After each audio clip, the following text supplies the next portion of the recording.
Welcome back, everybody. Welcome to the FPL Lawyer channel. I'm Phil, the FPL Lawyer. I just got back from vacation in Spain for a couple weeks. As you can see, I got my Barcelona shirt on, but it's nice to be back. It's nice to sink my teeth into some FPL content. To get started, I want to take you guys through the basic, most important strategic considerations. If you're just making a team for the first time, we'll have some good tips. If you guys want to just follow along with me, you can see how I did last year. And we got pretty high expectations for rank this season, hoping to be at least in the top 10K, but frankly, even higher than that. Feeling pretty good. So I'll show you what's working well. We're off to a flyer right now. Show you the players we like. And yeah, let's get into it. First things first, want to show you guys how everything went last season. The goal was to be in the top 10K.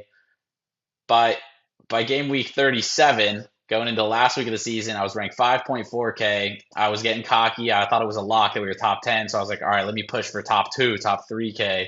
I went without Phil Foden, who was super heavily owned in the top 10K. He scored a brace and doubled my rank to 11.9. So still a great season, a lot learned. And yeah, I want to show you guys some of the tips or some of the most important things that I'm considering right now that are helping me start well and I think should help me to continue to do well. So I've got my Game Week 1 team on the screen for you guys to look at. This is the team I picked before the season started. Two things I want to talk about as to why we arrived at this team and super relevant considerations going forward. The first factor that's pretty simple is just the fact that there was a lot of international competitions. You had the Copas, you had the Euros, you even had the Olympics. So tons of players after a long season had a short period of time before an international competition and then a short period of time before the season starts again. So there was this category of player that I was really targeting, your Ben Whites, your Odegaards, your Hollands, the people that didn't play at all in any of these competitions. They had their full break. And then also those guys that were on those teams, but like backups, right? So Raya never played one of Euros. So those were the category of players I was targeting. The next factor that's really the most important thing is just when I wanted to wildcard. When I was looking at the teams to begin the season, there's so many good players, there's so many unknowns. It's just a lot easier if you can shorten the time horizon for what you need to predict. So I decided to wildcard early in game week 4 before the season even started. And this shortened my whole time horizon to only looking at the first 3 fixtures. So I can take advantage of this sort of differential strategy. I can go for guys like Mbomo, who has Southampton at home. You have Forest with Chris Wood, who's done really well, 2 home fixtures. Isak.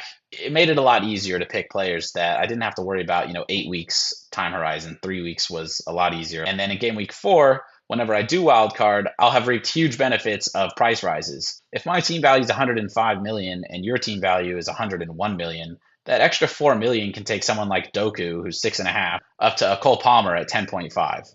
So the team value, it just makes a huge difference late in the season. You can only build it up so much by the time you get there. So team value starts to be less and less important to build later in the year, but more important to capitalize on. And in the early part of the season is when you have the most time to reap the benefit of the price rise. So by the time I wildcard in game week 4, I expect my team value to be, 101 million. So I'm going to have a huge advantage in terms of team value, ideally have had more points. Moving on, this will be the last thing I really want to go through today in this first video. Happy to be back, happy to be making the video again. And yeah, just going to show you guys my team for game week 3, how it's looking, and some of the players I think are super interesting right now. Some of the players I don't really like, and how to navigate the next couple weeks here. As I said, we've got this Arsenal triple up with the Raya, Saliba, and Odegaard. Odegaard kind of stinks, but Raya and Saliba have been amazing. Brighton's a good team, but they're at home, and you're not going to bet against Arsenal right now for a clean sheet. So happy with the 3 Arsenal.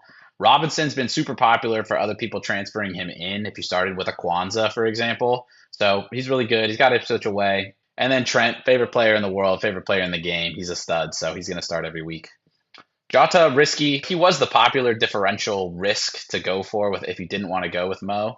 So he's done really well and definitely going to start him here. May not keep him after this week, but we'll see what happens. Still happy with him for now.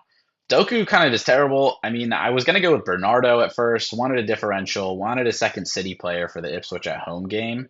Bernardo did get the assist, but it was like a little, just a barely little dink touch with his left foot from a pass from Doku that made its way to Holland. So Doku's been a little bit unlucky, but he's got Jack Grealish there, Savinho, Bernardo, Phil whenever he's back. So way too much competition. And Doku's actually the key benching dilemma right now. Smith Rowe is super good. He's 5.5 playing for an okay team, whereas Doku's, more expensive playing for a much better team. But you don't know Doku's minutes. They are away to West Ham, whereas Smith Rowe does have the newly promoted team, even if it's away. So that's kind of a tough call right there, but I think I'm leaning towards Doku. Mbeumo's one that I absolutely love, one of my favorite differentials that I was able to pick because of the wildcard 4 strategy. He's got Southampton at home this week. I'm honestly considering him as a captaincy. You can see I've got Isak with the captaincy right now. He's been terrible. He was somebody that everybody wanted in week 1, but they got the early red card from Cher in their first game. I think Isak's actually a great captaincy option. He's got the second highest anytime goal scorer projections for this week after Holland. So I think this is one week where you can go different on captain. You've got Holland with an away to West Ham game and Mo with an away to Man U game. So you can really kind of go where you want. I think Isak and Mbeumo would be the two that I would consider if I don't go for Holland. And then finally is Wood. Wood's last week in the team as well. Wolves just gave up 6 goals to Chelsea, so pretty happy to have Wood here. So yeah, this is the team right now. So the next video, I'll talk about the wildcard draft that I've got coming up. I'll be recording it next week after the Game Week 3 deadline, and it'll be a big video because, it's like taking you back to Game Week 1. We get to choose the whole team. It's not going to be this 3-game week short-term view. It's going to be a long view. If you guys enjoy the video, hopefully you keep watching. Hopefully we do well this season. I appreciate all you guys following along.